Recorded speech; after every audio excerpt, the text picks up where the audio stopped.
Good morning, everyone. Very excited to be here, first time at NSSpain, and having been to lots of conferences, this is the best smelling badge I've ever come across. I'm going to keep it for a long time. So, quick show of hands, do we have any Topcoder members in the room today? A few hands going up. This is one of our first presentations here in Europe, so exciting to start to tell the story here. In both of the first sessions that we've had today, we've talked about, or Khan Academy has been mentioned. And one of the great things about Khan Academy is it's transforming the way that people learn. Where you live shouldn't restrict the type of education that you can get access to.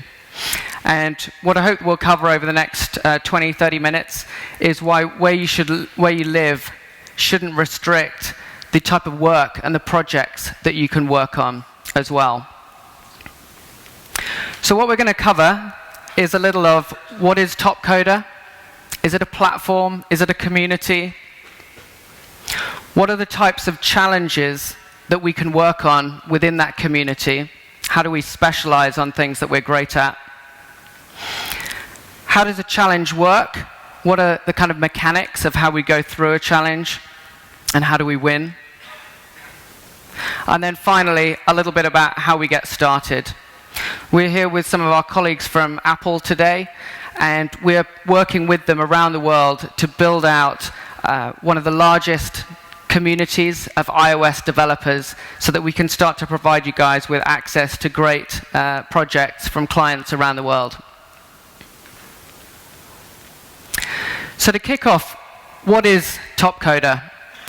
It is a platform. We have around 800,000 community members around the world. That's growing every single month. Those community members are split into three categories, really. Designers, working on UI, UX, wireframes. Developers, architecture, coding, bug hunting. And also data scientists as well, working on more complex algorithmic challenges, trying to find solutions in large data sets for our enterprise clients. It is a community, but not like Stack Overflow, where you're asking questions of each other. This is around solving real-world problems for real-world clients, and they're paying real-world money to get access to talented individuals like yourself. So to date, over $70 million has been paid out in winning fees to community members. It is truly global. One of the reasons why we're here today, and last week we're in Wales at iOS Dev UK, one of the large developer conferences over there, is we've got a relatively small number of developers that are members of the community within Europe. You can see here, nearly 30% are based out of the US, which is where Topcoder was founded. It's where the heart of the organization is. Increasingly, over the last 3 or 4 years, a large number of developers and a lot of designers, especially in Indonesia and across Asia Pacific. So why are we even building this platform?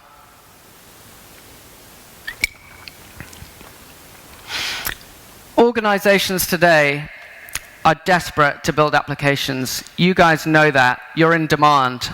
You can command great rates and you can work on some exciting projects. But a lot of the work that we hear about are the Facebooks, the Googles, the Apples, the cool organizations that can attract developers, give them that flexibility that you want. But those aren't just the organizations that are trying to build applications. A lot of companies that we work with are the energy organizations, the manufacturing organizations, the financial organizations that don't quite have that culture, that vibe that you or I would ever want to go and work in. And so they have a challenge in firstly attracting talented individuals, whether that's designers or developers, and then worse still, in keeping them there. You don't particularly want to go and sit at a desk 5 days a week and base who you work for based on where you live. So a lot of these organizations now are starting to complement their own internal staff by actually using crowdsourcing as a way of developing applications and getting in touch with and working with people like yourselves. A couple of the organizations that we're running quite large programs with today are IBM and Cisco. Now, you'd think these are large technology organizations. These people have got R&D and IT functions running into the tens of thousands. Why can't these organizations innovate? Well, it's down to that same problem of attracting and retaining great talent that wants to work in their organization. But they need to develop new applications, they need to develop on new platforms, they need to access new languages, new hardware, and they can only do that by reaching outside the walls of their organization. Both of these organizations are running multi-year programs on the platform, multiple challenges, multiple applications are being built, leveraging the community. And so what this means to these organizations, whether they're large global organizations or even smaller enterprises, is that they're able to build a global team of developers. It doesn't matter where they are, in San Francisco or in Asia, it doesn't matter where you are. We're able to bring people together through this platform and build using effectively a human cloud. These are some photos taken from some of our recent Topcoder Opens. So yes, it is an online platform. Yes, all the competitions are being run through the platform online. But we also want to bring people together. And so whenever you compete in a challenge on the platform, whenever you make a submission, whenever you get a runner-up or you win, you acquire points.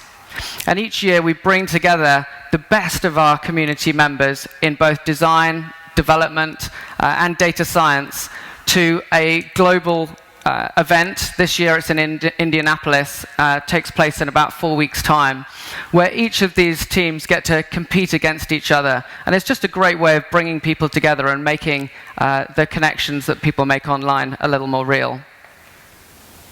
I'll also point out this guy in the blue glasses here, Justin. He's one of our co-pilots, and I'll come on to what a co-pilot is, but he's a member of the community. He's been based in the US, but is currently moving to Australia. And it's a great example of how he can carry on being a co-pilot, he can carry on earning his salary through Topcoder. It doesn't matter where he is. It's a truly global platform. And here, sorry, it's just the leaderboard that I mentioned. This is around development. And so these are some of the people that will be going off to Indianapolis in a couple of weeks' time. Has anyone here heard of Mary Meeker? Great, a few hands. She is a great analyst in the US, and every year she publishes a deck called Internet Trends. It's 190-something slides, and if you like stats like me, it's absolutely brilliant. It really focuses in on trends in social, mobile, how technology is evolving around the world and changing the world that we live in. And this is a great slide that came up in the one she published a couple of weeks ago, which is around how millennials are now making up the largest percentage of the workforce. And what we want is very different to what our parents wanted. You know, if I was to speak to my dad about what I should want from work, you know, it's a company car, it's a pension, it's dental benefits, it's stability, it's an office to go and sit at, because that's the way that they worked. But I want something different. I want flexibility. I want flexibility around where I work. I want flexibility around when I work so that I can fit around the kids. I can fit around other things that I need to do. I want to learn. I want to continue to evolve. I don't want to sit in the same job doing the same thing day in, day out. I want to continue to develop myself. And I want to have some control over what I earn. I want to be able to dictate that if I work harder, if I'm twice as good as the person sat next to me, that I can earn twice as much. And so these top three things are really what is driving work culture today. And that's something that we certainly hear from our community members that they help to get from the platform. So across those 800,000 that we've got, we do quite a lot of research because we know that if we don't build a platform that works for developers, for designers, then you're not going to be part of it. And then clients don't get the solutions that they want. So we do a lot of research into the community to find out what it is that's motivating them.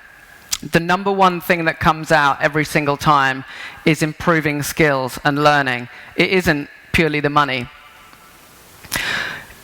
In day-to-day life, where you're working either as a freelancer or within an organization, it can be difficult to take skills that you've learnt around new technologies or picked up at a conference like this. It can be difficult to test what you've learnt out in a real-world environment without getting actually up front with a customer and maybe having some issues. And that can make it very easy to default back to using what you know you can get delivered to the client.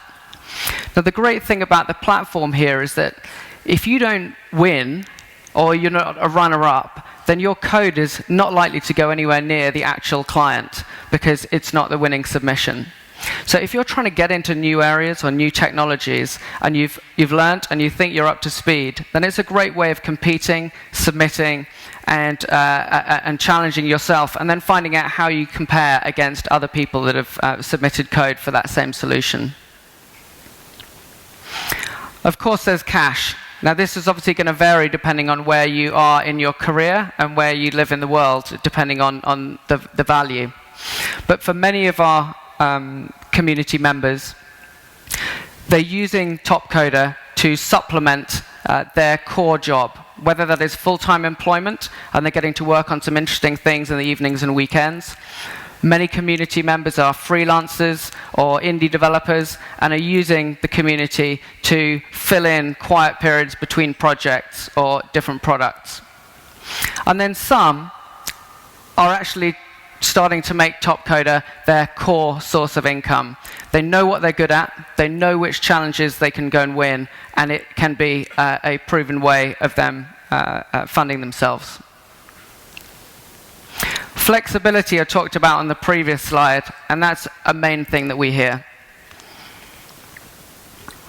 We'll come on to the atomization process and how small challenges can be in a moment. But ultimately, a challenge runs over 8 days, and it can, depending on your skill level, only require a few hours of work. And so people are able to fit this in around their other work or over weekends, and it makes a very flexible way of earning money. Building your portfolio is linked to the first one, especially on the design side. So we find a lot of people that want to either move into design or want to be able to go and tackle projects and win projects, but because they don't have the scale of the portfolio that they'd need, that can be challenging. So here, it doesn't matter whether you're straight out of college, it doesn't matter whether you've got skills in other areas, but you can compete, you can build up that portfolio and then use that. And then finally, recognition and connection. It is a community. We do bring people together, and we want to provide people with the ability to use what they've done on the platform to get recognized within their own jobs or as they're moving jobs and within the wider community. So what can you work on? The key here is about hyper-specialization. Lots of things go into building an application. And as I go around different conferences and speak to people, there are things that you like doing and things that you don't like doing. You know, I might like doing development, but I hate doing the architecture. I might like the design bit, but I'm not very good at the development. I don't like bug hunting. Well, the platform allows you to focus in on what you're good at and avoid what you don't like working on. It also gives you the ability to go and learn and expose yourself in areas that perhaps you want to learn, but you're not expecting to win. So it's split into 3 core areas. So on the left-hand side, you've got development, actually building of these applications. Down at the bottom, algorithms. These are really taking a problem down to a maths problem and creating an algorithm.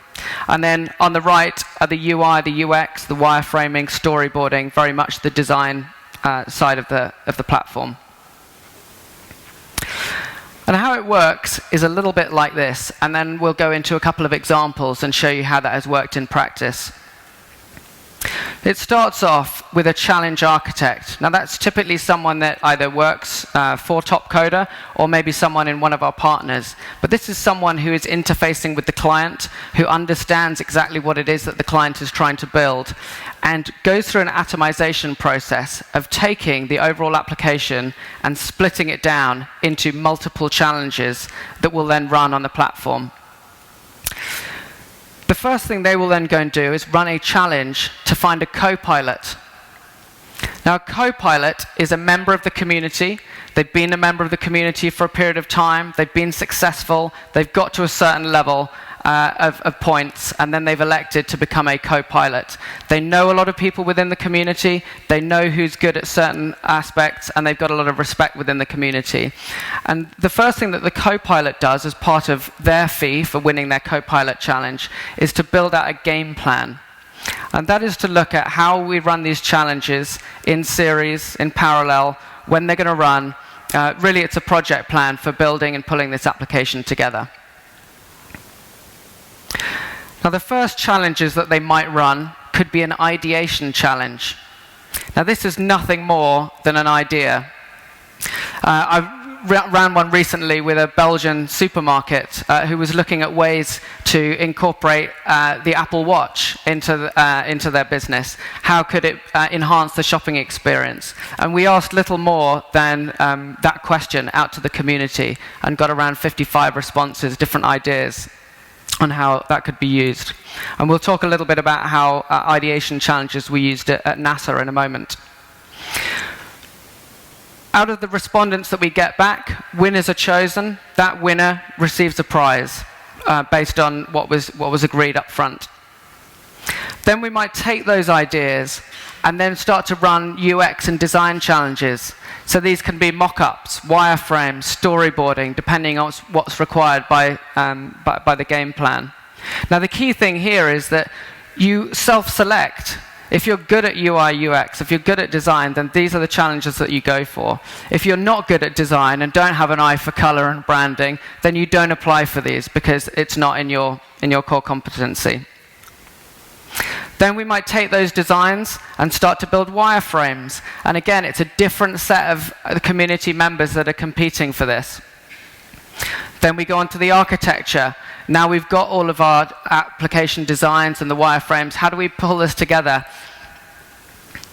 And then finally, we move on to development challenges, actually building this application in a series of challenges, and then running any bug hunts to fix anything, and then we've got a completed application that comes back in.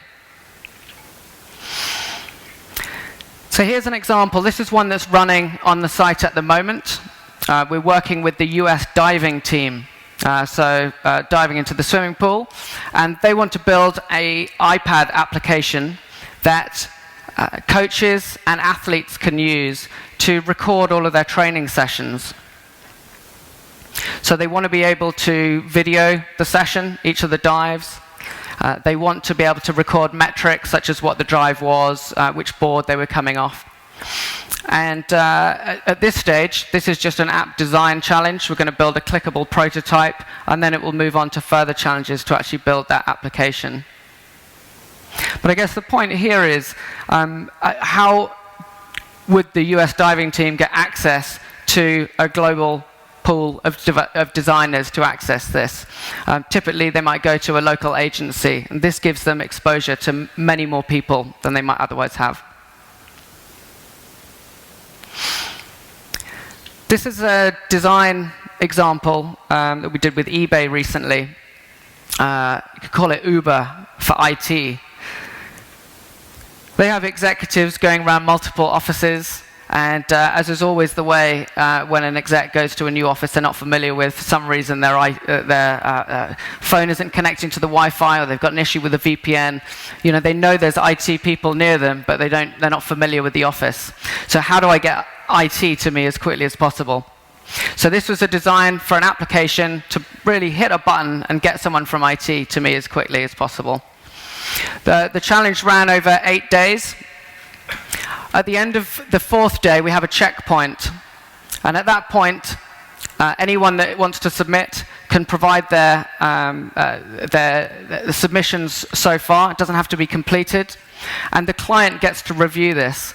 It's really, really good at that point, because then the client is able to feed back and say, look, no, we haven't explained the instructions correctly, or here are some more brand guidelines for you. And then we go away for another 4 days, and then the community submits again. And down the bottom here, you can see the first prize and the second prize winners. Now, for eBay, this was a great example, because yes, they've got a lot of developers, but could they get access, and lots of designers, but could they get access to them quickly, and could they get multiple views, multiple versions of what it is that they were trying to build?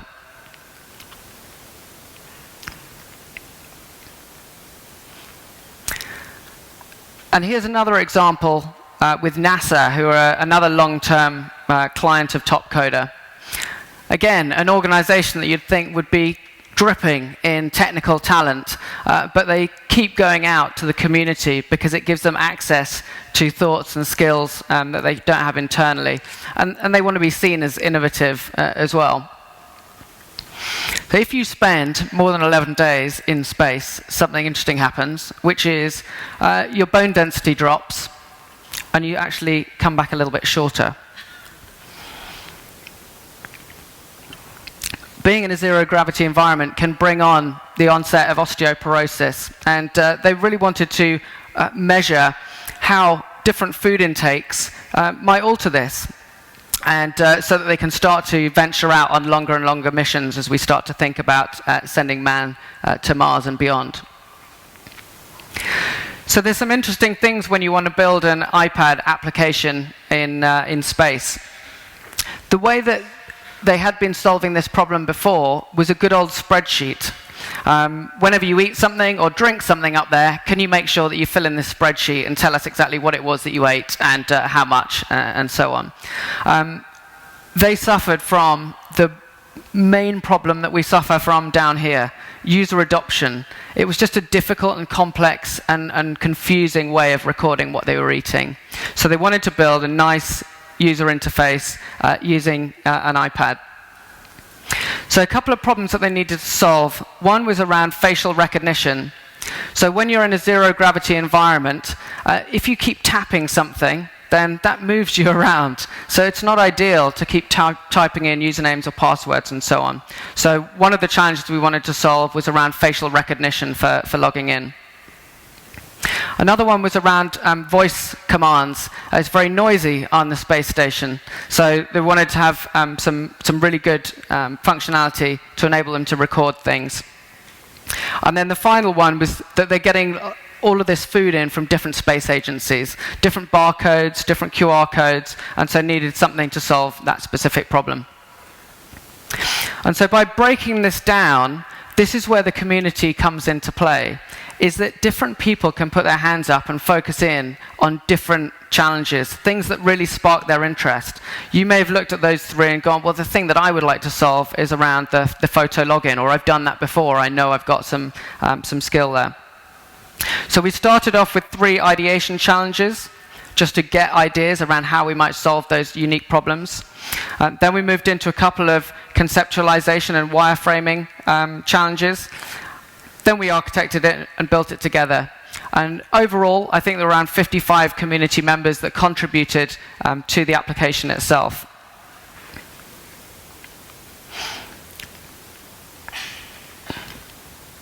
And so here you've got some screenshots that came from the final application that was delivered back to the client. Now, I know NASA is a great example, it's a big name, but it does beg the question, the opportunity for anyone, anywhere in the world to work on projects like this. It doesn't matter where you live, it just matters that you can get connected and get access to projects such as this. So in order to get started, it's really, really simple. We have a special iOS site focused purely on iOS challenges that we're working with Apple on. At ios.topcoder.com is where all of those iOS challenges go, a range of both design and development challenges. Now, the way that you get started is actually on that site, you'll see some show your skills badges. Now, these don't pay out, but they are a great way of learning about the platform. So there are some very quick development challenges that you can compete in, and as part of that, you actually review 5 other submissions so that you get a feel for the peer review of the community and how that works. Once you've completed that, you've got your iOS Swift Ready iOS badge, and you're part of that iOS community. And I've got access to all of the paid iOS challenges that are coming through there over the coming months. So thank you very much. I really appreciate the opportunity to speak. I know you're here for a technical learning conference, and I'm not teaching you something technical, so I'm sorry about that. But thank you very much. I'm very happy to answer any questions, and I'm here over the next couple of days, so look forward to learning a bit more from you around what would make a platform really work for you guys. Thank you.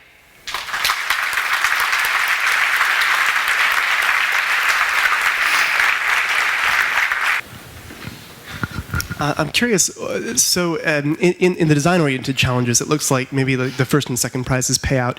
So what keeps a client from indirectly using the concepts introduced in, say, the third and fourth prize winner in their final solution? Yeah, that's a good example. So if I've still got my slides out, so I'll whiz back a bit. Basically, how is this not design on spec? Yeah. So the key thing is, when it comes to choosing the prize fund to start with, we work in conjunction with the client to work out exactly what makes a good value and how many of those designs that we think we're going to take take prizes from. So we'll typically have a first, second, and third prize for a design challenge, but you can see that we can go up to 5th place, and we can provide checkpoint prizes for people at the checkpoint as well. So we want to make sure that if you've made a considered effort, you put a submission in, that you get paid for what you submit. Does the client get to see stuff that doesn't win checkpoint awards, or is it just you guys? The client gets to see everything. But we're very clear with clients that and this happens a lot, is I like this, but I like that one thing that guy did over there, or that girl did. You know, that's really, really good. And so we're very collaborative with the community, go back, and we'll often either run follow-up challenges to actually amalgamate. But we will make sure that if the client is using concepts through our platform, we certainly won't release any designs, any code in a code challenge to them unless they've paid for that submission. And it's absolutely clear that we've got to have the confidence of the community, because without the community, the whole system doesn't work. Cool. Well, good. Thank you very much.